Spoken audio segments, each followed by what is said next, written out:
겸손과 기도. 천미예수님. 여기까지만 딱 여기까지만. 네, 걱정 마십시오. 한두 번 해보나?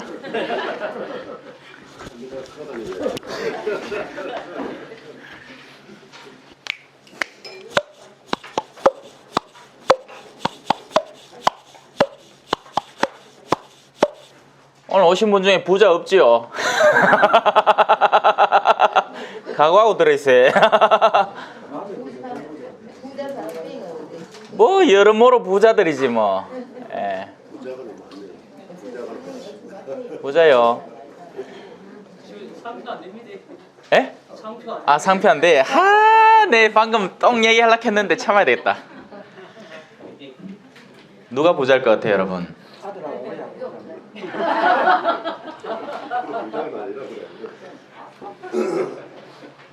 예전에 이런 책이 있었어요. 세계가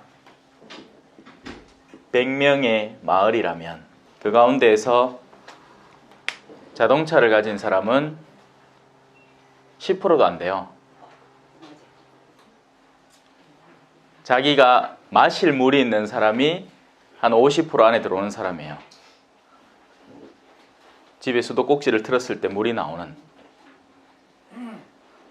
휴대폰 비율은 지금은 많이 늘어났겠지만 그때만 해도 또 10%가 안 되는 사람들이었어요. 다 부자예요. 다 부자라고. 빌어먹고 살지 않는 이상 부자예요. 근데 우린 부자가 아니라고 생각하죠. 왠지 아세요?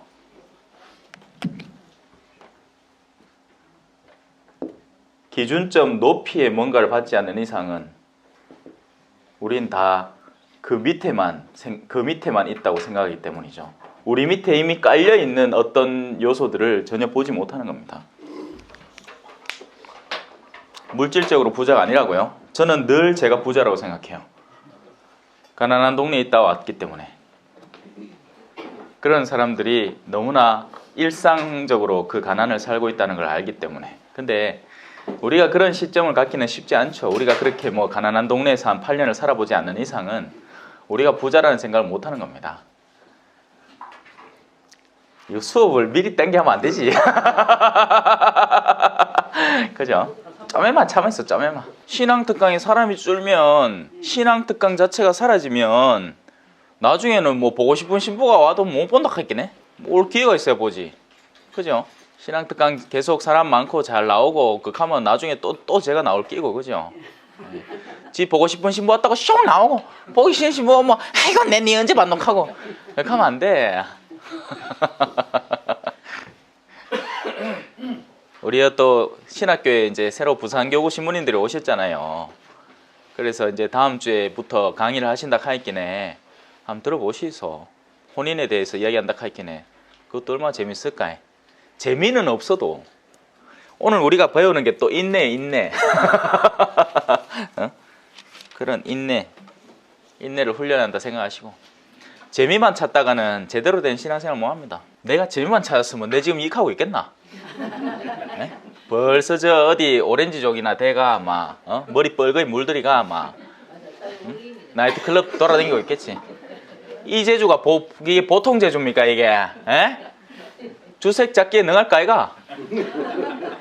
참미예수님 시작기도 마치고 할게요. 성부와 성자와 성령의 이름으로 아멘. 하늘에 계신 우리 아버지, 아버지의 이름이 거룩히 빛나시며 아버지의 나라가 오시며 아버지의 뜻이 하늘에서와 같이 땅에서도 이루어지소서. 오늘 저희에게 일용할 양식을 주시고 저희에게 잘못한 일을 저희가 용서하오니 저희 죄를 용서하시고 저희를 유혹에 빠지지 않게 하시고 악에서 구하소서. 아멘. 성부와 성자와 성령의 이름으로 아멘. 한 주간 잘 보내셨지요? 네. 저도 잘 보냈습니다. 갈수록 힘이 빠져가지고 목소리가 조금은 오늘은 좀 낮춰서 할게요. 자, 오늘 여러분들과 함께 다룰 주제는 이 부자들에 대한 경고입니다. 부자들에 대한 경고. 그래서 마음을 단단히 갖춰 놓으셔야 돼요. 왜냐하면 현대 사람들 대부분은 자기가 부자라고 생각하지 않습니다. 상당 수준의 부를 갖추고 있어도 스스로를 부자라고 간주하지 않아요. 왜냐하면 우리의 탐욕은 늘 우리 이상을 바라보고 있고, 정말 세상에는 그 극도의 부를 소유한 이들이 있죠. 근데 그런 사람들은 기껏해야 한두 명일 뿐입니다. 뭐 스티브 잡스라든지 삼성 회장이라든지 그죠? 예, 그래서 우리가 그런 꼭지점만 바라보고 있으면 우리의 현 상태를 올바로 직시하지 못합니다. 우린 전혀 다른 방향, 그러니까 보편적인 방향, 더 넓은 방향을 볼 줄 알아야 돼요. 그리고 그 안에서 올바른 지혜를 깨달을 수 있는 거죠. 사람들은 자기가 사는 시대만 살기 때문에 그 시대 안에서 자기가 태어나는 상황 속에서 모든 것을 판가름하기 시작합니다. 하지만 그게 과연 사실일까요? 저는 태어날 때부터 텔레비전이 있었어요. 그런데 이 중에는 이런 기술이 있단 말이가 하면서 감탄하면서 텔레비전을 바라보던 분들도 계시고, 왜 옛날 텔레비전 드드득 이 채널 돌리는 거 있잖아요. 근데 요즘은 누브가 띡 하면 채널이 샥 돌아가요. 그죠? 예, 세상이 참 많이 달라졌습니다. 그런 것들까지도 골고루 볼 줄 아는 시야가 점점 넓어지다 보면 정말 우리가 어떤 시대를 살고 있는가 하는 시대의 징표를 읽을 수가 있게 돼요. 지금은 말 그대로 회개의 때입니다. 지금은 우리가 하나님께 돌이켜야 하는 시기예요. 우린 이미 알아야 할 것들을 너무나 많이 알고 있어요. 구원에 대한 갈망, 그리고 그걸 어떻게 하면 얻을 수 있는지. 하지만 알면서도 하지 않는 시대가 되었죠. 옛날에는 몰라서 못했어요. 옛날에는 배우고 싶어도 글을 몰랐고, 배우고 싶어도 배울 수 있는 근거 자료들이 별로 없었습니다. 그래서 오죽하면 성당을 화려하게 짓고 그 안에 스테인드 글라스를 만들어 놓은 게 보고 배우라는 목적이었죠. 이게 창세기의 장면이란다 하고 자녀들을 성당에 이렇게 성지순례를 데리고 와서 그런 것들을 보여주면서 설명을 해주려고 그렇게 화려하게 만든 겁니다. 그런데 오늘날은 사진 찍는 도구로 그냥 전락해버렸죠. 예, 자랑하려고. 자, 그래서 이 경고는 사실은 어느 하나 예외 없이 우리가 다 들어야 되는 경고고, 우리보다 잘난 누군가를 떠올리면서 고소해하라고 듣는 경고가 아니에요. 그렇게 들으면 큰 착각입니다. 자기 안에 있는 들보는 꺼내지 않으면서 타인에 대한 티를 잡으려고 드는 그런 못된 사람의 마음으로 전락해버리는 거죠. 이 경고는 바로 우리 모두들, 심지어 저 자신까지 포함해서 모두들에게 해당되는 이야기입니다. 자, 이제 부자들이여 그대에게 닥쳐오는 재난을 생각하며 소리 높여 우십시오. 울고 싶어라, 울고 싶어라 이 마음. 우셔야 돼요. 언제 웁니까? 슬플 때 울죠. 예. 기쁜 사람은 울지 않습니다. 슬퍼야 울어요. 그런데 우리는 울 겨를이나 있습니까? 울 겨를도 없어. 돈 더 벌고 싶어. 지금 안달복달이야. 어떻게든지 나하고 지금 소송 걸린 저 사람 돈을 내 주머니에 집어넣어야 될 것 같아. 그것 때문에나 울까? 속이 상해서 울지 서글퍼서 울지 않는 거예요. 그 눈물의 종류도 참 다양합니다. 정말 맑고 깨끗하고 자신의 회개를 도모하는 그런 슬픔의 눈물이 있는가 하면 정말 자신의 분노에서 솟아나오는 그런 눈물도 있는 것이에요. 또 하도 재밌게 웃다 보면 또 눈물도 나잖아. 그죠? 까까까까까 하다 보면 막 눈물 막 나오고. 그대들의 재물은 썩었고 그대들의 옷은 좀 먹었습니다. 자, 이 부유함에는 두 가지 차원이 있습니다. 하나는 외적인 부유함이에요. 그 외적인 부유함은 말 그대로 물질의 소유의 여부로 간주하는 거죠. 그래서 이 다른 나라, 제가 대충 말씀드린 것처럼 이 100명의 마을이 우리 하나의 지구라면 그 마을 중에서 우리 한국이라는 나라 자체가 이미 뭐 적어도 암만 안 돼도 20% 안에 들어가는 겁니다. 잘 사는 나라 20% 안에 들어가는 거예요. 그래서 우리는 이미 이 물질의 외적 소유에 부유한 사람들이에요. 여러분이 입고 있는 그 옷들, 그걸 무슨 기워서 입었거나 아니면 다른 천을 덧대 입지 않았으면 여러분은 부자예요. 왜? 새 옷을 사 입었거든요.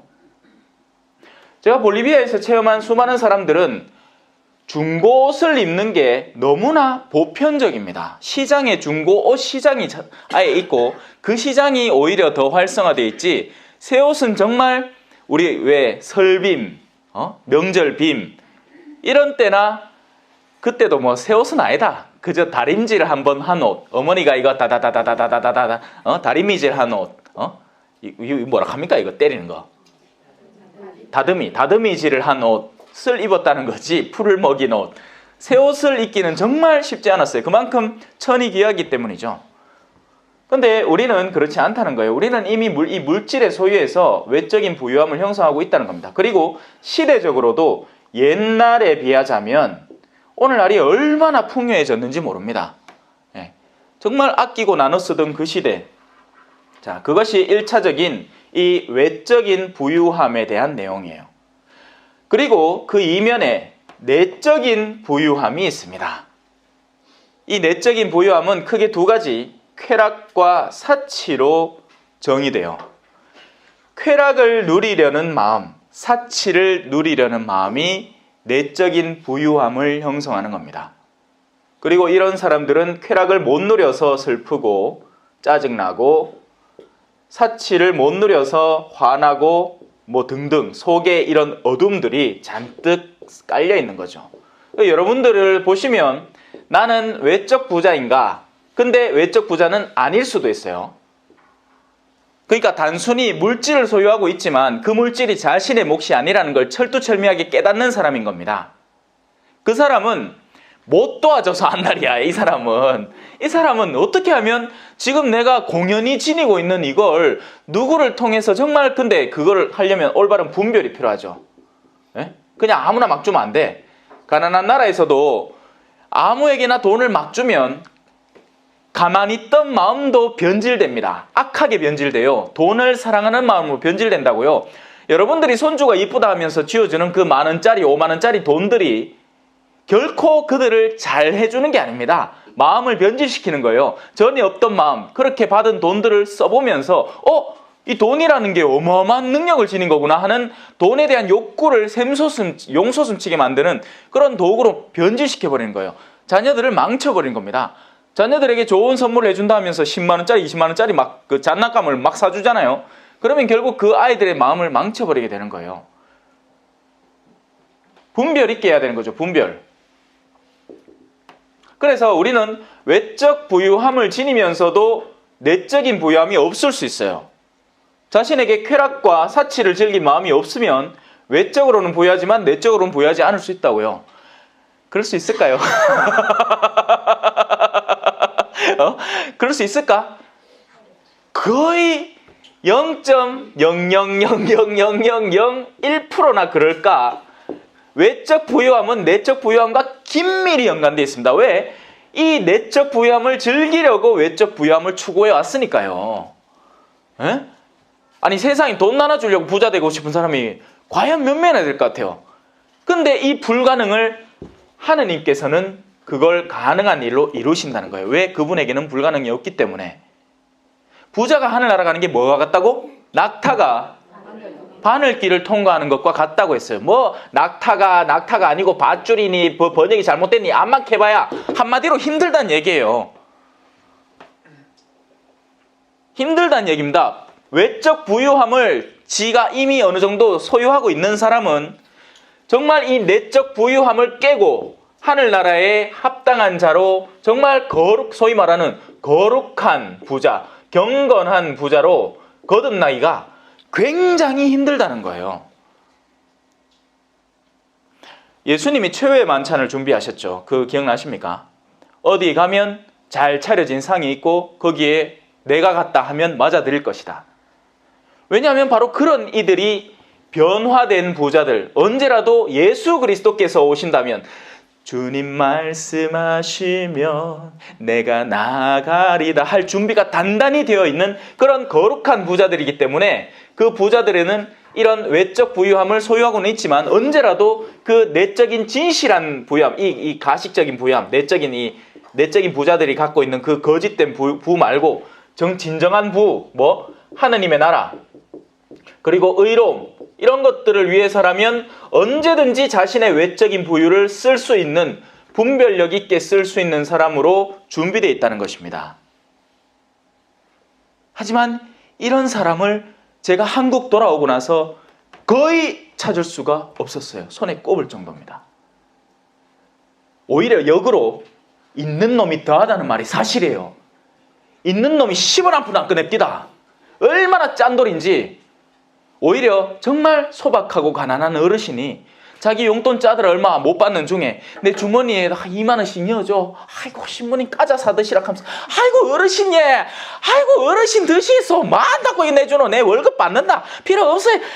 근데 받을 줄도 알아야 돼요. 그런 분들은 그렇게 사제를 챙기는 게 낙이기 때문이죠. 대신에 조심해야 되는 부류의 돈이 있습니다. 그 돈을 줌으로써 자신의 영예가 더 높아지기 때문에 그걸 가지고 온 동네 자랑할 준비가 되어 있는 사람들. 그런 사람들 돈은 받으면 썩어요. 그런 돈은 그 누구에게도 쓰이지 않아요. 오히려 괜히 도와줬다가 가난한 이들을 위해서 그 돈을 썼다가 도로 신부님 그때 그거 했는 거 다시 좀 기부금융 안이줌만 못한 숭악한 돈이 되는 거죠. 사실 이 외적 부유함은요, 돈이 뭔 죄입니까? 에? 돈이 뭔데? 돈이 뭐예요? 옛날에 물물교환을 하던 시대였어요. 내가 닭을 주면 저 사람은 자기가 만든 도끼를 주는 거야. 닭 3마리 주면 도끼 하나 얻어오는 거지. 근데 그러다 보니 불편하더라는 거지. 도끼는 계속 남아있는데 닭은 죽더라는 거예요. 그죠? 그러니까 그런 것들을 대체할 수 있는 수단, 그게 뭐였습니까? 바로 귀금속, 금이었던 겁니다. 근데 그 금을 또 주고받다 보니까 이 금 주고받는 인간들이 머리가 너무 좋아진 거야. 내 금 받았다는 보증서 써줄게. 이거 보증서를 딴 사람한테 주마. 내가 그 사람이 그 보증서 들고 오면 내 금 주면 되잖아. 맞지? 그렇게 얘기하는 거예요. 그럼 어떻게 될까요? 금은 하나인데 보증서는 2개가 날라가. 그래서 은행은 사람이 빚을 져야 자기들이 돈을 버는 거예요. 은행이 여러분을 도와준다고요. 웃기는 소리 하지 말라고 하시소. 은행은 여러분이 잘 되길 바라지 않아요. 은행은 여러분이 빚지길 바라요. 대출을 받아가길 바란다고요. 그래야지 자기들 돈이 벌리는 거예요. 그래서 인플레는 어쩔 수 없이 계속되는 겁니다. 물가는 계속 상승할 수밖에 없어요. 왜? 돈이 그만큼 많이 발행되기 때문이죠. 실질 화폐는 한계가 있는데 그 가상화폐가 자꾸 늘어나는 거예요. 근데 그 돈은 죄가 없어요. 돈은 그냥 도구예요, 도구. 근데 뭐가 죄가 있을까요? 그 돈에 물든 마음들이 죄가 있는 거죠. 바로 이 쾌락과 사치로 그 돈을 쓰려는 마음들이 물들어 있는 겁니다.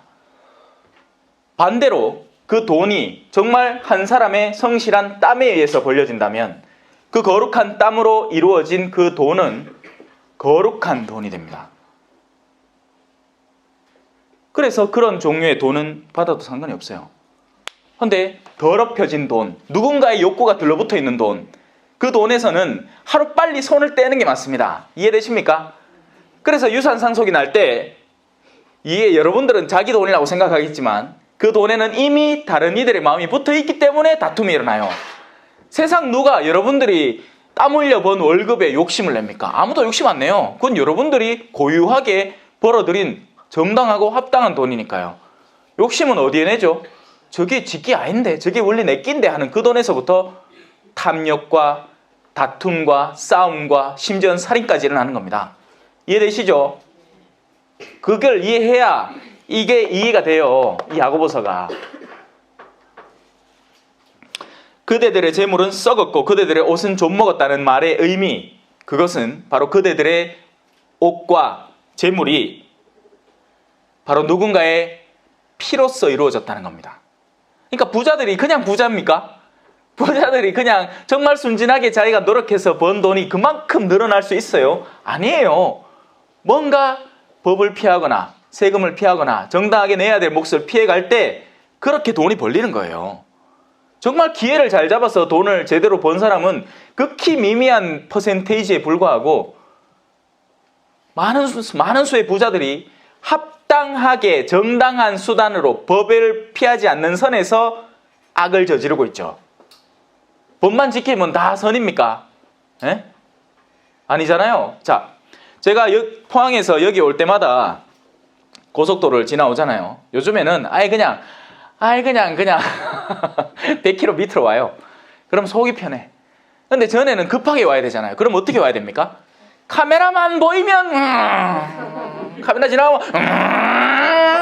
카메라 보이면 바빠. 마음이 바빠. 카메라에는 나는 100km를 지키는 사람이야. 카메라가 설린 사진을 탁 찍으면 아주 선하고 양선한 얼굴에 내가 찍혀 있겠지. 하지만 나머지 순간에는 나는 법을 어길 준비가 돼 있는 거예요. 그래, 그하다가 한번 된통 걸렸어. 성동에 성경 강의를 댕기는데 찍혀 왔더라고. 그걸 7만 냈습니다. 그래, 이제 다음부터는 미리미리 준비하고 천천히 가려고 거예요. 마음이 바쁘니까 내 할 일은 많겠다. 또 피곤하기도 하고 자다가 깨갖고 가면 시간이 얼마 없는데 그럼 막 달려야 되는 거예요. 근데 가다가 하나 된통 걸린 거지. 죄송합니다. 반성하고 뉘우치고 있습니다. 과태료 바로 냈습니다. 자, 제가 하려는 말의 의미를 아시겠죠? 그대들의 재물은 썩었고 그대들의 옷은 좀 먹었습니다. 그대들의 금과 은은 녹슬었으며 그 녹이 그대들을 고발하는 증거가 되고 불처럼 그대들의 살을 삼켜버릴 것입니다. 이 굉장히 무서운 말을 지금 하고 있는 겁니다. 여러분, 재물의 운명들을 미리 예견하고 있는 거예요. 베드로서에는 이런 표현까지 나옵니다. 이 세상의 원소 자체가 사라져가고 있기 때문입니다. 여러분이 암만 지니고 소유하고 집어넣으려고 애써봐야 그 자체가 모두 허황하게 사라져버릴 요소들이에요. 그게 우리가 제수요일날 맨날 되새기는 거예요. 흙에서 왔으니 흙으로 돌아감을 기억하십시오. 왜? 뭐가 흙으로 돌아간대요? 우리 육체 말이에요. 육체의 운명은 흙으로 돌아갈 운명입니다. 근데 그 육체에 마음이 매달려 있으면 어떻게 되겠어요? 내가 더 젊어지고 싶다거나 내가 좀 불편한 지체가 낫기를 바란다거나 하는 그런 갈망에 강렬히 사로잡혀 있는 동안은 갈수록 마음이 자꾸만 무너져 갈 뿐이에요. 왜? 노화는 정상적인 과정이잖아요. 우리 인류가 죄에 물든 이상 우리는 자연스럽게 죽음을 향해서 치달아가는 그런 육체를 가지고 태어나는 겁니다. 늦었어요. 이미 태어날 때부터 늦은 거예요. 이 세상이 정말 완벽하게 갑자기 니네베 백성들처럼 모두가 일순간에 죄를 뒤집어쓰고 회개하지 않는 이상은 우리에게 이 지상에서의 천년왕국은 존재하지 않는 거예요. 잘 따라오고 계신가 모르겠다. 표정들이 지금 살짝 질려 계신데. 자, 그대들의 금과 은은 녹슬었으며 그 녹이 그대들을 고발하는 증거가 된다는 것입니다. 그리고 불처럼 오히려 그런 종류의 것들이 여러분의 살을 삼켜버린다는 거죠. 물질이 여러분의 마음을, 그러니까 여러분이 그 물질의 마음을 뒀기 때문에 그 물질이 여러분을 삼켜버린 거예요. 역으로. 네? 그 운명을 같이 하는 거죠. 그러니까 내 마음이 어디들로 붙어 있느냐에 따라서 그 존재가 가는 길을 나도 따라가는 것 뿐이에요. 그리고 그 물질들은 최종적으로 썩은 물질들, 온갖 오욕이 들러붙은 물질들은 폐기 처분대로 소각장에 가는 거예요. 그럼 그동안 여러분 마음도 거기 따라가고 있다는 겁니다. 자, 한 사람이 죽어요. 한 사람이 죽으면 두 방향이 나오는 거예요. 드디어 해방이구나. 아이고, 하느님 나 데리고 가이소 하고 하느님을 껴안는 나를 마중온 천사들을 바라보는 그런 영혼이 있는가 하면 죽은 육체를 바라보면서 내 아직 저도 가야 되는데 아직 누릴 게 내 자식 결혼하는 거 봐야 되는데 내 저 빌딩 이제 1,000만 원만 더 주면 사는데 하고 운다는 게야. 아닐 것 같아요? 아닐 것 같아요? 여러분 마음에 지금 그게 이미 드러나고 있습니다. 무엇에 집착하느냐에 따라서. 구원과 멸망은 나중 일이 아닙니다. 지금 여기 이 순간부터 일어나고 있는 일이에요. 그대들은 이 마지막 때에도 바로 사도는요, 당신이 사명을 수행하는 그 시기가 어떤 시기인지 알아요. 그 시기는 이미 창조로부터 시작해서 하느님의 선이 세상을 만들어내고 그리고 인간이 타락함으로써 그 완전함에 그 균열을 일으키고 오류를 자아내서 그런 오류들이 쭉 이어져 오고 있는 가운데 갈수록 그 악이 정도를 심해 갔다는 겁니다. 이게 판관기 뒤에는 왕정기가 오잖아요. 이 모든 단계들이 하느님의 지혜가 갈수록 옅어지고 흩어지는 시기, 그러니까 인간에게서 말이죠. 하느님의 지혜는 변함이 없지만 인간들이 하느님의 그 최초의 아름다운 세상, 보신이 좋았다는 세상을 갈수록 무너뜨려가고 있는 세상의 모습을 드러낸다는 겁니다. 지금은 문명적으로 발달해서 우리가 뭐 세상을 구원할 것 같아요? 아니에요. 인간의 내적 오류가 그 모든 것들을 망가뜨려 버릴 거예요. 자, 그건 물질계의 운명이고 우리 내적 운명을 얘기하는 겁니다. 우리 내면은 갈수록 더 어두워지고 오류에 사로잡히고 옛날에는 적어도 천둥만 쳐도 어머야 하느님이 하나셨나 보다 하는 하느님을 떠올리는 마음이 있었다면 지금은 사람들이 더 이상 하느님을 기억하지 않고 사주팔자 보러 가고 관상 보러 가고 점 보러 가고 타로카드 보러 간다는 거예요. 마음이 얼마나 어두워져 있고 오류에 사로잡혀 있는지 무엇이 옳은지 무엇이 그른지 무엇이 똥인지 무엇이 된장인지 모른다니까. 그러니까 지가 된장인 줄 알고 똥을 막 주워 먹고 있는 거예요. 좋다고 생각하고 나주 찾아가고 가지 말라고 낙태해야 된다고 낙태하는 게 여성들의 인권을 보장하는 일이라고 웃기고 있네. 누구 마음대로요. 세상이 갈수록 사악해지고 있는 겁니다. 여러분들은 그 시대의 징표를 읽어내야 돼요. 그러면 뭘 해야 될까요? 이 마지막 때를 준비해야 돼요. 마지막 때는 뭔데? 예수 그리스도께서 이미 오셔서 이 시대의 흐름을 바꾸어 놓으셨어요. 예전에는 자기들이 철두철미하게 이 어둠에서 자기를 정화하고 씻어서 살아야 하는 율법의 시대였습니다. 그래서 율법을 지켜야 했어요. 그런데 지금은 누구든지 원하기만 하면 예수 그리스도라는 십자가, 이 구리뱀만 쳐다보기만 하면 낫는다는 거예요. 그런데 그 작업을 안 하는 거예요. 그것조차 안 하고 나중에는 일이 닥치고 나면 많이 늦을 겁니다. 바로 사도의 시점은 지금은 마지막 때예요.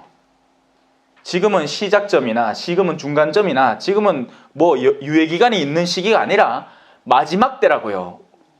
지금이 바로 회개의 때입니다. 지금이 바로 우리의 돌이킴의 돌아섬의 시기입니다. 그 안타까움을 느끼지 않으면 여러분은 여전히 계속하던 신앙생활 속에서 네가 잘났니? 내가 잘났니? 네가 장이니? 내가 장이니? 니는 왜 내 말 안 듣니? 나는 왜 네 말 안 듣니? 너희가 울어도 곡을 해주지 않고 너희가 춤을 춰도 피리를 불어주지 않고 아니 거꾸로구나. 우리가 피리를 불어도 자들은 춤을 안 추고 극하고 살아가고 있는 거예요. 우리가 쓸데없는 공연한 에너지를 서로의 다툼에 소비하지 말고 여러분의 마지막 때를 준비하라고요. 그러면 얼마나 하루를 거룩하고 경건하게 보다 참되고 바르게 충만하게 살아갈 수 있는지 모릅니다. 하느님은요, 당신을 사랑하는 이들을 위해서 세상의 모든 기쁨들을 예비해 놓으셨어요. 세상은 지금 이 순간도 기쁘게 살아갈 수 있다고요. 여러분에게 류마티즘이 있건 뭐가 있건 아무 상관없어. 내 영혼이 기쁘려면 얼마든지 기쁠 수 있는 오늘 하루입니다. 근데 왜 자꾸 그걸 망쳐요? 신부님 우리가 언제 망쳤습니까? 여러분들이 망치고 있잖아요. 이것 때문에. 좀 더 쾌락을 즐기려. 나도 그런 성지순례 가고 싶은데 우리 남편은 돈도 못 벌어오고 하면서 이게 전부 다 여기에서 비롯되는 겁니다. 이 쾌락에서 슬픔, 괴로움, 짜증이 온통 다 밀려오는 거예요. 더 쾌락을 누리고 싶은데 못 누리니까. 근데 만약에 여러분이 거룩함을 추구해봐요. 거룩함을 추구하면 누가 그걸 말립니까? 여러분이 더 의롭고 싶대. 여러분이 더 경건해지고 싶대. 여러분이 더 인내롭고 싶대. 그래서 남편 줬잖아. 안 웃네. 이야기가 너무 진지하겠네. 안 웃네. 웃으라고 던진 멘트인데. 우리의 주변의 모든 일련의 사건들은 우리가 하느님께 나아가는데 크나큰 도움을 주는 일들입니다. 여러분을 가장 짜증스럽게 만드는 한 인물은 역으로 여러분들의 내면 안에 존재하는 그 짜증에 반응하는 여러분들의 내면의 어떤 영역을 깨라고 주는 거죠. 만약에 여러분들이 아무것도 느끼지 않는 사람이면 내 주변에 짜증나는 사람이 있거나 말거나 난 상관이 없어. 네 말도 맞고 네 말도 맞다 하고 지나가면 돼. 근데 그래 됩니까? 안 되죠. 왜? 내 안에 그 짜증스러운 사람에 대한 짜증이 밀어닥치는 영역이 있기 때문이에요. 그걸 깨부수라고 여러분 주변에 그 사람을 둔 겁니다. 하나님이 그 지혜로, 그 영원한 지혜로 여러분 두 사람을 배우자로 묶은 거예요. 뭐? 근데 뭐 한다고? 결혼한다고요. 웃기고 있네 진짜. 하이소.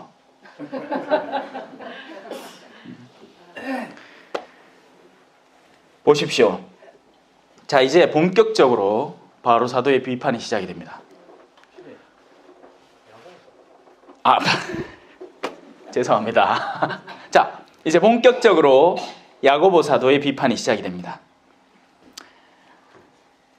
그대들의 밭에서 곡식을 벤 일꾼들에게 주지 않고 가로챈 품삯이 소리를 지르고 있습니다. 이게 거룩한 돈의 비명입니다. 자, 제가 얘기했죠. 정당한 노력을 통해서 얻은 것들은 그 합당한 몫이라고요. 그래서 돈 자체에 죄가 있는 게 아니에요. 그 돈을 쓰는 내면의 마음, 그 돈을 어떻게 물들이는가에 죄가 있는 거죠. 그런데 여러분들이 지니고 있는 목, 누군가가 벌어들인 목 가운데 그들에게 정당하게 돌아가야 할 몫을 여러분이 쥐고 있으면 그 몫이 비명을 지른다는 거예요. 으아! 내가 이게 주인이 아닌데, 내가 원래 하느님의 그 아름다운 운명에 따라서 이 사람을 돕도록 운명 지어진 그런 존재인데 왜 네 더러운 주머니에 내가 들어있냐고, 왜 네 차 바꾸는데 내가 쓰여져야 되느냐고.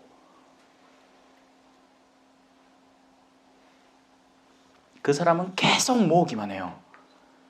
자기 건 절대 안 쓰고, 구두쇠예요, 구두쇠. 자기 자신에게도 잘 안 써. 자기 건 절대 자신에게도 안 쓰고 모으기만 하고 다른 사람들의 걸 받는데 그걸 더러운 길로만 쓴다는 거죠. 더럽게 벌어들인 돈은 더럽게 쓰입니다. 사채해가지고 그 사채를 누구를 돕기 위해 로빈 후드가 세상에 그렇게 많나? 예? 윌리엄 텔이 그렇게 많아요? 없어요. 더럽게 벌어들인 돈은 전부 다 유흥으로 쓰이는 거예요. 범죄자들 모습 다 보십시오. 누구 사기쳐갖고 돈 벌었다 하잖아요. 나중에 가갖고 이제 다시 회수하려고 들면 다 썼대. 어디? 술집에.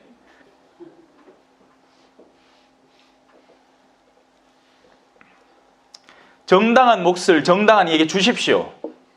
근데 자, 여기서 우리가 흔히 여기에만 빠져들 수가 있어요. 돈에만. 정당한 몫이라는 것을 돈으로만 생각하지 마세요. 여러분들이 하루에 내어줄 수 있는 시간, 노력, 애정, 모든 것들이 그 정당한 몫, 이게 돌아가야 할 몫입니다. 근데 그걸 안 줄 때 또 마찬가지 일이 벌어져요. 우리는 맨날 부자라는 단어만 들으면 돈만 생각합니다. 그런데 이 돈만 많이 가져야 부자가 아니에요. 다른 요소도 얼마든지 부자가 있을 수 있습니다. 나이가 들면 뭐가 많아지죠? 시간이 많아져요. 여러분들은 시간 부자예요. 젊었을 때는 당연히 자식들을 먹여 살려야 되고 키워야 되고 하니까 시간이 없어. 근데 이제 여러분은 시간이 있어요. 근데 그 시간 갖고 뭐 하십니까?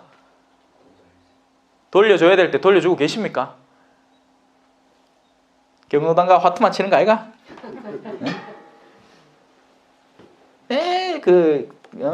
딴 아줌마, 그러니까 그 어르신들하고 매 싸우고 돈 욕심내고 자식들 불평하고 빈정거리고 투덜대고, 하느님이 여러분에게 주신 그 소중한 시간 뭐하라고 주셨겠어요? 지혜를 쌓으라고 주셨어요.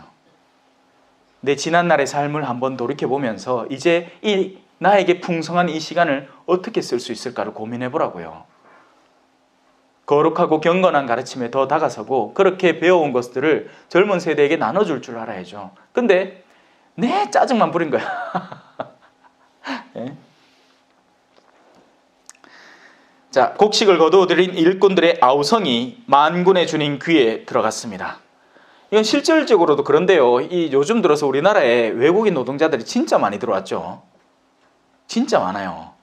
가톨릭 근로자회관 한번 가보이소. 얼마나 많은지 몰라. 공동체가 어마어마하게 커지고 있습니다. 왜 들어올까요? 싸니까. 근데 싼데 그 가톨릭 근로자회관의 외국인들이 왜 그렇게 모여들까요? 문제가 그때그때마다 생기는 거예요. 이 주인들이 돈을 안 주는 기라. 불법 체류자라고. 여러분, 예수님의 부모도 이민자였습니다. 이집트 땅에서 이민 생활을 하셨어요. 우리가 받아들인 한 불법 체류자 가정이 예수님의 부모일지 어떻게 합니까? 만약에 그런 체험을 한 부모 밑에서 자라난 한 자녀가 사제로 성장해서 나중에 한국에 돌아올지 어떻게 알아요? 예? 제발 좀 생각을 좁게 가지지 말고 우리가 지구촌 한 가족이라는 하느님의 모든 자녀들이라는 품으로 좀 넓히세요. 얼굴 검다고 놀리지 말고 택시 기사가 스피커폰으로 야, 니 오늘 많어. 내 연탄 2장 태웠다 이가. 나중에 그 흑인들이 내리면서 2,000원만 주더랍니다. 연탄 2장 갑시다 이놈아.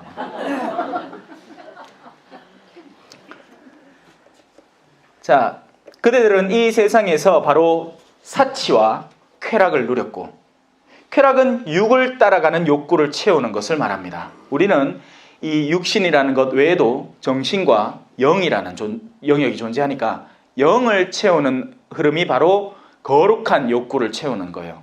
그런데 육의 욕구를 채우는 것을 우리는 쾌락이라고 표현하는 거죠. 사치는 뭘까요? 사치는요, 수준에 안 맞는 쓰임새를 의미합니다. 내가 예를 들어서 진짜 올바른 마음을 지니고 기업을 어떤 기업은 진짜 양심적으로 운영하는 기업이 있어요, 실제로. 그런 기업들은 무슨 빵집이나 무슨 하는 데는 메이커를 얘기할 수 없으니까 답답하네. 정말 정당하게 돈을 벌어들인 다음에 사회적인 수단으로 계속 쓰는 겁니다. 제공해 주는 거죠, 역으로. 근데 그런 사장은, 그런 기업에 있는 사장은 자기가 쓸 만큼의, 벌어들일 만큼을 벌어들이는 그만큼 자신의 삶에도 합당한 것들을 마련해 놓을 수 있어요. 예. 그 수준에 맞는 집을 살 수 있고 그 수준에 맞는 차를 굴릴 수 있죠. 그건 사치가 아니에요, 여러분. 그건 그냥 그 자신의 능력치에 따른 합당한 쓰임새일 뿐입니다. 사치라는 건 바로 오늘날 젊은이들이 집을 사기도 전에 차를 사는, 왜? 그런 차를 하나 구입해서 굴리고 다니는 게 사람들의 외적 시선을 충족시켜주기 때문에, 또 자매님들이 자기 수준에도 안 맞는 값비싼 백을 갈망하고 구입해대는 그런 모든 일련의 모든 과정들이 바로 사치라는 거죠. 사치라는 건 그렇게 값비싼 물건에게도 해당되는 거지만, 공연히 시장 가갖고 내가 쓰지도 않을 물건을 잔뜩 사서 내 창고에 집어넣어 놓을 때도 마찬가지로 사치가 되는 겁니다. 괜히 그냥 그 동네 재래시장 가서 몇 개 사면 될 거를, 그럼 그 자매님도 좋고 나도 좋을 거를 어디 큰 대형마트 가갖고 막 파는데 1+1 해갖고 막 그거를 따블로 사가 쓰도 안 해. 다 썩었고. 시간 조금만 지나면 다 썩는다니까요.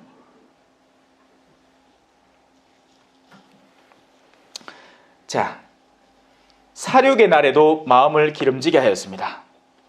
사륙의 날이라는 거 사륙의 날은 말 그대로 육체가 소멸해 가는 날들을 말해요. 우리는 거의 대부분 바로 이 날들을 살아가고 있는 겁니다. 간접적으로요. 직접적으로는 실제 내가 정말 죽음을 앞두고 있을 때도 있겠지만, 간접적으로도 우리는 서서히 죽음을 향해서 가고 있다는 걸 깨달아야 돼요. 근데 그 모든 날들 속에 우리가 마음을 기름지게 하고 있다는 거예요. 어떻게 하면 더 누릴까? 어떻게 하면 더 내 주머니에 쑤셔 넣을까? 하는 그런 기름진 마음. 기름이 득득 끼어가지고 마블링이 막 잔뜩 끼인 그런 소고기 같은 그런 마음. 자, 이제 한 걸음 더 나갑니다. 자, 여러분은 그렇게 하는 통에 어떻게 하느냐? 의인을 단죄하고 죽이기까지 합니다. 사람들이 항변할 거예요. 우리가 언제 의인을 죽였습니까? 마음의 의로움을 갖춘 이에게 돌려줘야 할 것을 합당하게 돌려주지 않을 때 그들은 의인을 죽이고 있는 꼴이 됩니다. 의인을 죽이는 방법은 참으로 다채로운데요. 실제적인 육체적인 돌봄을 하지 않음으로써 죽일 수 있어요. 예를 들어서 한 본당 공동체가, 거기에 사제가 파견되는 이유는 뭡니까? 그 사제를 그 본당 공동체가 먹여 살리라는 얘기예요. 레위 지파는 따로 뭘 안 하고 자기들이 11조를 받아서 그걸로 먹고 사는 거예요. 다른 일을 안 하기 때문에. 근데 그 본당 공동체가 사제에게 합당하게 해야 할 요소를 안 해줘.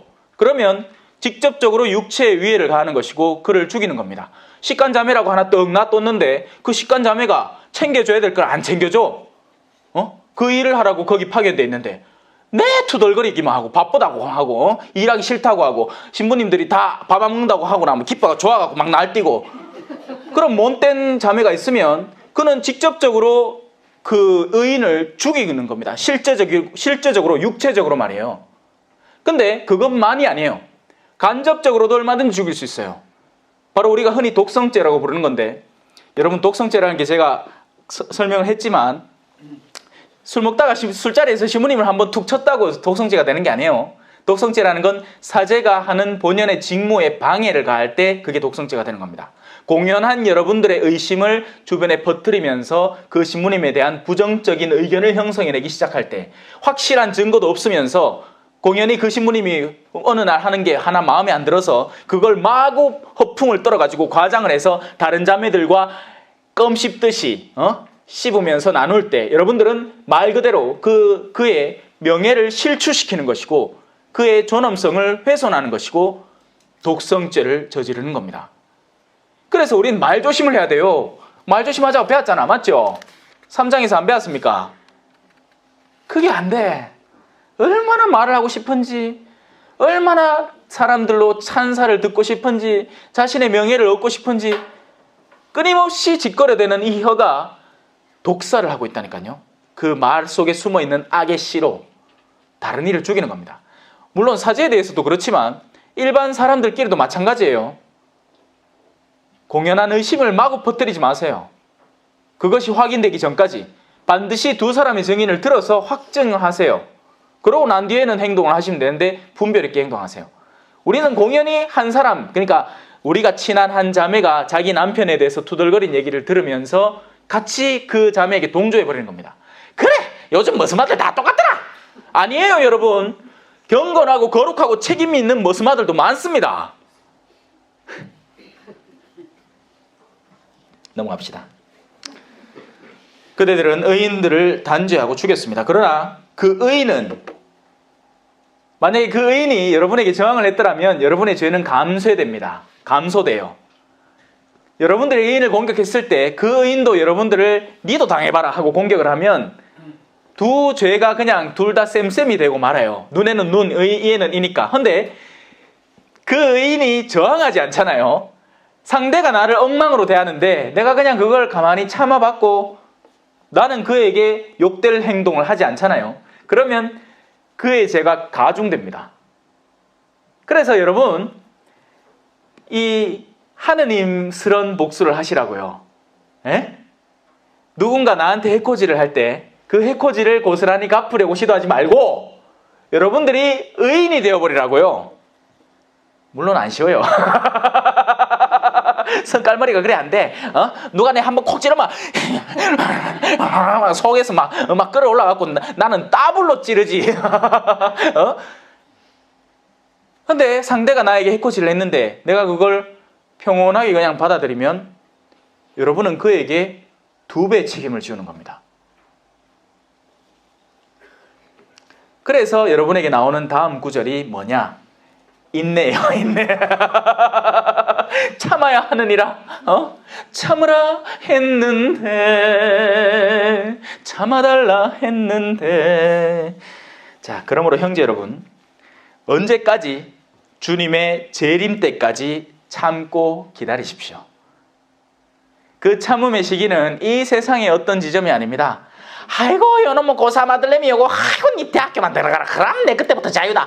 이건 참는 게 아니라 그건 일시적인 참음의 훈련이지. 그 참음은 왜냐하면 가가 실제 대학교에 들어가면 참아야 될 이유가 사라지기 때문입니다. 안 그래요? 예? 아이고, 내 기저귀 가는데 자식 짜증나 죽겠는 게 아니라 공대를 차차차 때리면서 이 똥만 싸지키고 좀에만 크라. 기저귀만 띄라. 그럼 기저귀 띄고 나면 그 걱정거리가 없으니 지가 알아서 화장실 가. 물론 화장실 가서 하지. 엄마, 똥 다 났다, 똥 닦아다.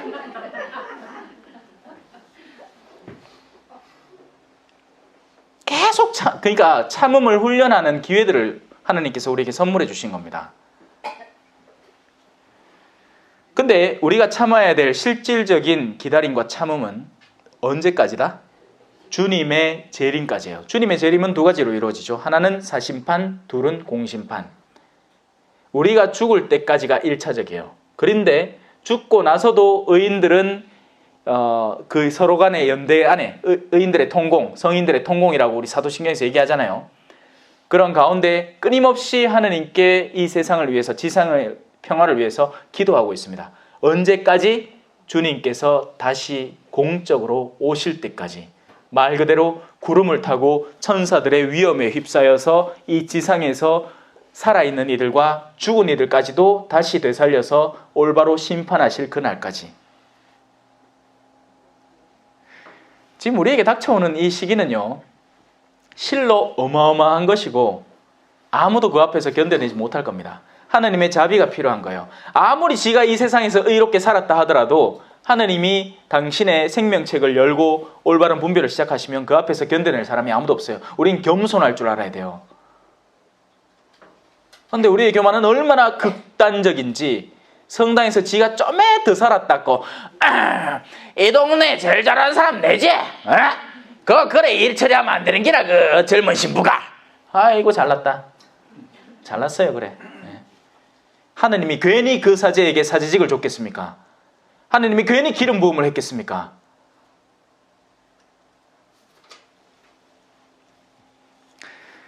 땅의 귀한 소출을 기다리는 농부를 보십시오. 그는 이른 비와 늦은 비를 맞아 곡식이 익을 때까지 참고 기다립니다. 여러분도 참고 기다릴 줄 알아야 돼요. 여러분 남편이 지금은 냉담자지만 참고 기다릴 줄 알아야 됩니다. 그러면서 끊임없이 의인이 되세요. 여러분이 먼저 의로움을 실천하시고 사랑을 쏟아주세요. 그 남편이 그 사랑의 빛을 받아 더 이상 저항할 수 없을 때까지 사랑을 쏟아주시라고요. 신자들을 한번 가르쳤는데 그 신자들이 그 순간에 안 바뀐다고 내가 실망하면 지금 내가 익하고 있겠습니까? 지금까지 돌아다니면서 얼마나 같은 체험을 했겠어요. 가르쳤는데 이제 바뀌나 싶으니 나올 때 하나도 안 바뀌었더라. 어디서? 사수성당에서. 아이고, 1년 6개월을 가르쳤습니다. 1년 6개월을.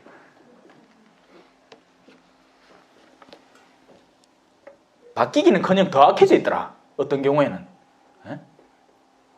사람들의 마음이 얼마나 이 돈을 사랑하는지요. 사악해요. 사람이 안 보이나 봐.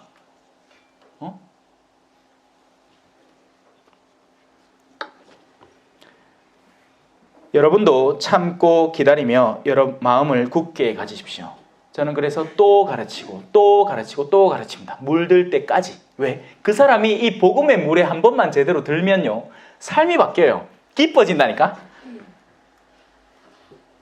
여러분 표정이 바뀝니다. 지금 여러분 거울 한번 보세요. 장난 아니다 지금. 내가 무서워 죽겠다 지금 이 앞에 있어서. 내 자 물 것 같아 전부 다. 주님의 재림이 가까웠습니다, 여러분. 주님의 재림은 두 가지로 온다고 했죠. 우리가 일단 1차적으로 죽고 나면 당연히 예수님을 만나게 됩니다. 그 죽음은 당연히 우리에게 늘 가까이 있어요. 언제 죽을지 아는 사람 아무도 없잖아요, 그죠? 오늘 내가 오면서도 오토바이 한 명 타고 앞에는 헬멧 쓰고 뒤에는 헬멧 안 쓰고 가는데 저러다 죽지. 오토바이가 얼마나 위험한 겐데. 그 아스팔트 가닥에 쭉 깔리고 나면 막 살갗이 두두두두두 떨어져 나가는데 겁대가리 없이 저 헬멧도 안 쓰고 저래 다니는 사람이 있어요. 자, 형제 여러분, 서로 원망하지 마십시오.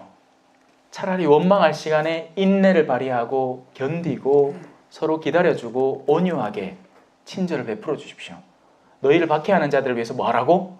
복수하라고? 기도해 주라고. 원수를 사랑하라고. 때가 얼마 남지 않았다니까요. 아직 때가 되게 많이 남은 줄 아는 모양이라. 네, 요 내일까지만 미워하고 그 다음에 네, 요 판공 다가오신께 성사 보고 그 다음에 한번 용서해 볼까. 이딴 생각하지 말라고요. 지금 하라고요. 지금 마음을 돌이키라고. 왜 그렇게 미라둡니까? 이 어리석은 자야, 내일이면 네 목숨을 내가 앗아갈 것이다. 그러면 네가 지금까지 간직해오던 내면이 어떻게 되겠느냐? 서로 원망하지 마십시오. 그래야 심판받지 않습니다. 보십시오. 심판자께서 문 앞에 서 계십니다. 형제 여러분, 주님의 이름으로 말한 예언자들을 고난과 끈기의 본보기로 삼으십시오. 예언자들은요, 지가 하고 싶어 하는 게 아니에요. 뜩 걸리가 부름받아가 하락하게 하는 거예요. 근데 그 예언자들의 내면에 응답이 계속 있는 겁니다. 그래서 누군가는 예언자로 부름을 받지만 예언자가 안 돼요. 왜? 응답 안 하니까. 오늘 수업 전에 한 부모님이 자기 자녀를 성소를 보낼까 말까 어떻게 보내면 좋을까 물으시는데, 그런 성소의 부르심이 왜 없었겠어요, 여러분에게는? 한 번씩 다 정말 천주교 신자라면 나중에 신앙을 받아들인 사람은 예외지만 어릴 때부터 자라온 사람이고 수녀님을 한 번쯤 봤다면 엄마야 나도 저래 수녀님 옷 입으면 이쁠까? 하는 생각 한 번쯤 안 해봤습니까? 해봤어요. 구교 집안이라면. 근데 누구는 거기에 응답을 했고 누구는 응답을 하지 않은 거죠. 물론 그때 응답을 해서 수녀복을 지금 입고 있더라도 지금 또 수녀로서 응답을 해야 돼. 안 가면 성깔머리 더러운 수녀님이 된다니까. 예? 신자도 마찬가지잖아요. 착한 신자 있고 못된 신자 있는 거예요. 신부님도 마찬가지예요. 착한 신부님 계시고 그만하자. 내가 지금 막 오만 돼서 지금 공연이 받지 않아야 될 이 분노의 대상을 끌어들이는 것 같은 느낌이 듭니다. 하지만 누구는 해야 될 얘기겠죠, 그죠? 자, 사실 우리는 끝까지 견뎌낸 이들을 행복하다고 합니다. 그래서 순교자들 장하다. 뭐가 장한데? 지 죽었잖아. 장하대요. 장하다 순교자. 근데 진짜 장한 거 맞습니까? 그리스도의 십자가는 세상 사람들에게는 어리석음이에요. 세상 사람들은 그걸 장하다고 안 해요. 아이고 또라이들 만 닫고 죽은 하고 있지. 지 살 길 찾지. 지가 양반인데 뭐 한다고 그 가산을 탕진해가 그 노비들하고 같이 앉아가 뭐 한다고 그 예수제이들 그 성당 가면 빵이 나오나 떡이 나오나. 자, 이런 모든 이야기들이 세상의 관점이에요.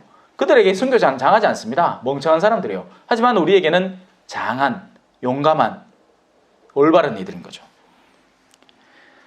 복된 이들인 겁니다. 행복하여라 마음이 가난한 사람들, 행복하여 지금 우는 사람들, 행복하여라 지금 굶주린 사람들.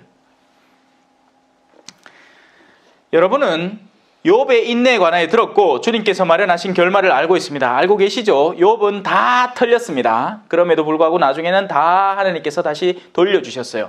그건 물론 우리가 배우라고 이 지상에서의 되돌림까지 주셨어요, 하나님이. 하지만 순교자들 같은 경우에는 지상에서 다 뺏고 영원에서 다 돌려주십니다. 그런 것들을 복되다는 감을 잡을 줄 알아야 돼요. 성지순례 갖고 사진만 찍어오지 말고 그 성지에 누가 누워있는지를 올바로 인지하고 오라고요. 사람들이 성지순례 가면서 막 싸운대. 와, 우리는 맥주 한 캔밖에 안 주냐고. 뭔 놈의 성지가 그런 성지순례가 있노? 아이고. 과연 주님은 동정심이 크시고 너그러우신 분이십니다. 주님은 너끈히 채워주실 분이에요. 우리가 세상에서 좀 섭섭했다, 뭐 부족했다, 내가 정말 의롭게 살려고 노력했는데 악인들의 시달림을 받았다 하는 그 모든 것들을 너끈히 채워주고도 남을 뿐이에요. 주님은 영원하신 분이고 우리의 생은 너무나도 짧은 생이에요. 지가 암만 오래 살아봐야. 얼마 전에 콜롬비아에서 전화가 왔습니다. 전화가 아니고 그 문자 메시지로 음성 메시지가 왔고, 지금 제가 볼리비아에서 일하던 그리스도 살바도르 성당이라는 곳에서 일하던 콜롬비아 수녀님이었는데 그때 당시 나이가 95세였어요. 지금은 거의 100세 다 돼 가세요. 근데 그것도 그 동네에는 만 나이니까 지금 당연히 100세야 아마. 근데 이제 목소리가 이제 떨리는 거지. 당신의 죽음을 예감하시나 봐요. 마시모님, 빠드레 호세카입니다. 빠드레 조셉입니다. 조셉. 언제 올란고? 한 방문하지. 당신이 이제 갈 걸 아시나 봐요. 제가 뭐라고 대답했겠습니까? 하나님께서 허락하시면 언제라도 거기에 갈 수 있을 겁니다.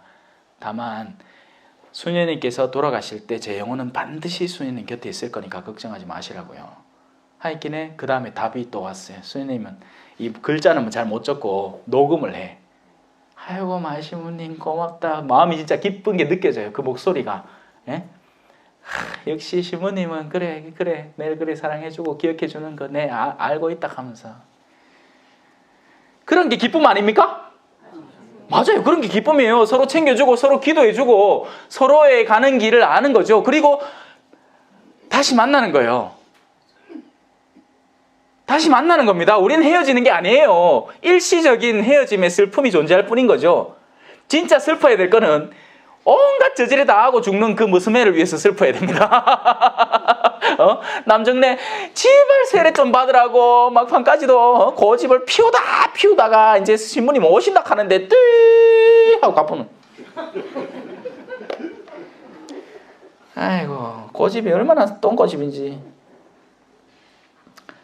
나의 형제 여러분, 무엇보다도 맹세하지 마십시오. 여러분은 자, 지금 제가 나는 이렇게 막 온 동네를 돌아다니면서 성경 특강하고 다니고 막 성경대학 대학도 운영하고 막 강의를 미친 듯이 하고 있으니까 나는 분명히 하늘나라 갈 끼라 하는 것은 교만입니다. 늘 겸손할 줄 알고 그저 그때 다가오는 나의 도전에 네 하고 응답할 줄 알아야 돼요. 그게 다예요. 교만해지지 마세요. 그 반대도 마찬가지예요. 내가 등기 하려고 왜 가겠노? 아이고 이래 내가 엉망으로 사는데 아직도 이 소송이 걸려갖고 싸우고 있는데 이런 상태에서 내가 하려고 가겠나? 아이고 신부님 말 들으니까 더 겁나네. 걱정하지 말라고요. 미리 예단하지 말라고요. 자, 한번 들어봅시다. 무엇보다도 맹세하지 마십시오. 하늘을 두고도 땅을 두고도 그 밖에 무엇을 두고도 맹세하지 마십시오. 여러분 스스로에 대해서도 단정짓지 말고 타인에 대해서도 단정짓지 마세요. 저 사람 못돼 빠진 사람이라고, 저 사람 천국 못 갈 거라고 함부로 얘기하지 말라고요. 여러분은 예할 것은 예하고 아니요 할 것은 아니요라고만 하십시오. 그래야 심판을 받지 않을 것입니다.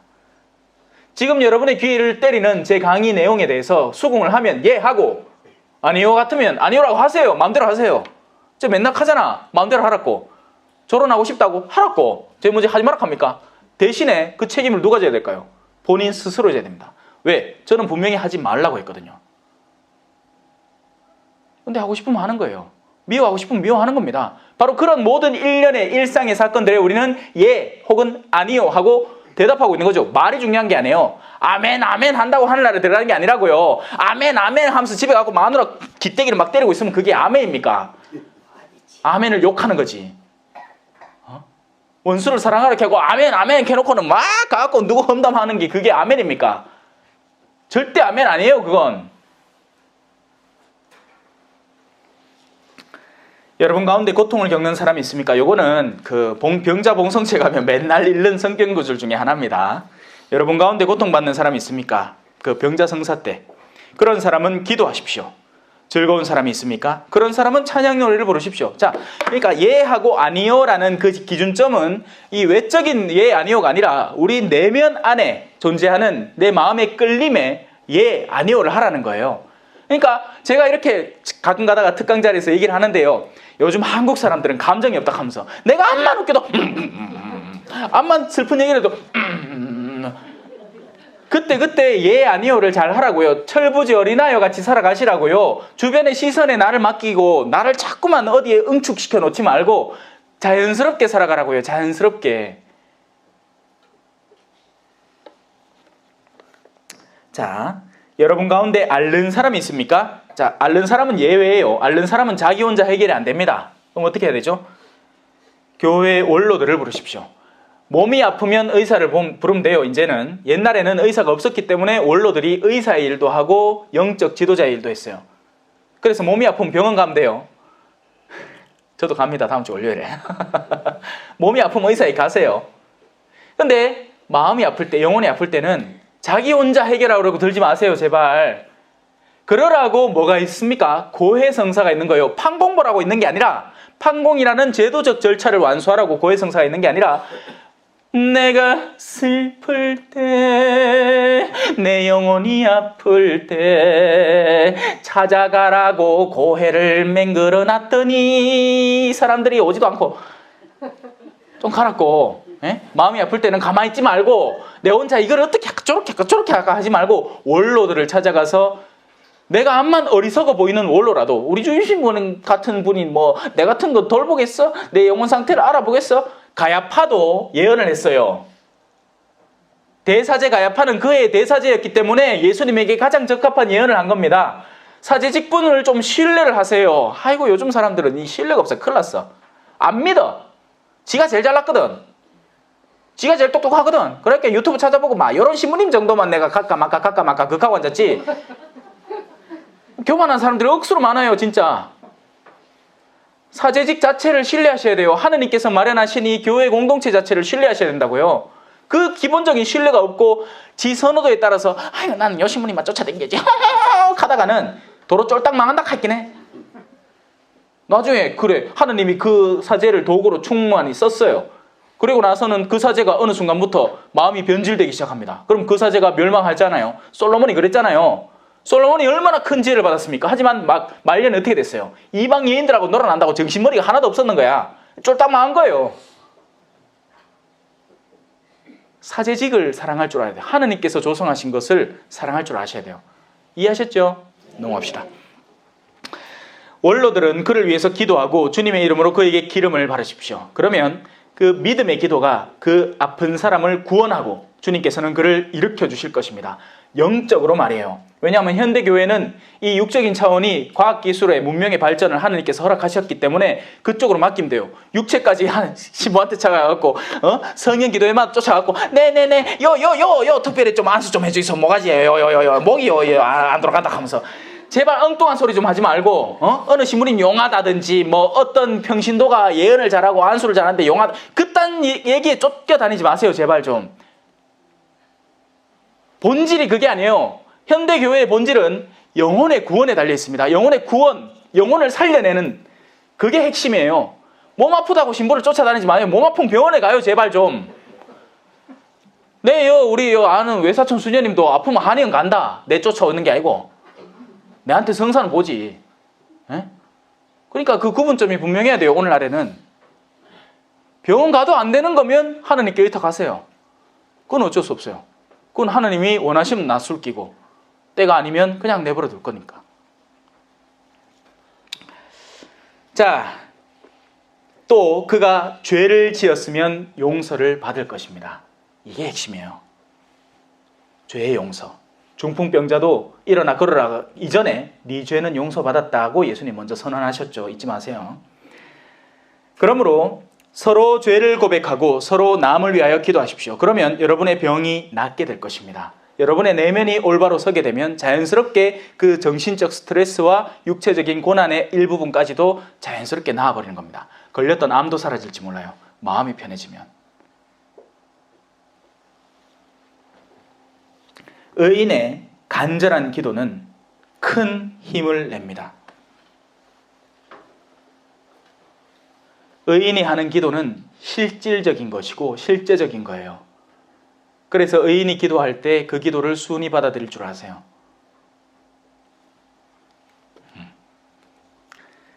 엘리야는 우리와 똑같은 사람이었지만 비가 내리지 않게 해달라고 열심히 기도하자 3년 6개월 동안 땅에 비가 내리지 않았어요. 여기 적혀있는 말이에요. 그리고 다시 기도하자 하늘이 비를 내리고 땅이 소출을 냅니다. 그래서 의인의 기도는 분명한 힘을 지니고 있습니다. 의인에게 기도를 청탁할 줄도 아세요. 교만하게 내가 네보다 낫다 하지 말고. 나의 형제 여러분, 여러분 가운데서 어떤 사람이 진리를 벗어나 헤맬 때 누가 그 사람을 돌이켜 놓았다면 이 사실을 알아두십시오. 죄인을 그릇된 길에서 돌이켜 놓는 사람은 그 죄인의 영혼을 죽음에서 구원하고 또 많은 죄를 덮어줄 것입니다. 그게 바로 제가 이 모든 일련의 수업 과정에서 의도한 바입니다. 여러분의 영혼은 빛을 얻었어요. 이제 남은 일은 여러분이 실천하시면 됩니다. 지난 5주 동안 저와 함께 이 시간을 함께 해주셔서 직접 찾아와서 함께 해주셔서 너무나 고맙습니다. 그리고 이 방송을 지금 듣고 계실 수많은 우리 대구교구의 방청객분들에게도 감사 말씀드립니다. 또 언젠가 다음 기회가 있겠지만 그게 언제가 될지 모르지만 신앙특강 많은 관심 가져주시고 많이 참석해 주시면 실질적으로 와서 봐주시면 고맙겠습니다. 이상으로 제 수업 마치도록 하겠습니다. 성부와 성자와 성령의 이름으로 아멘. 영광이 성부와 성자와 성령께 처음과 같이 이제와 항상 영원히 아멘. 성부와 성자와 성령의 이름으로 아멘. 감사합니다.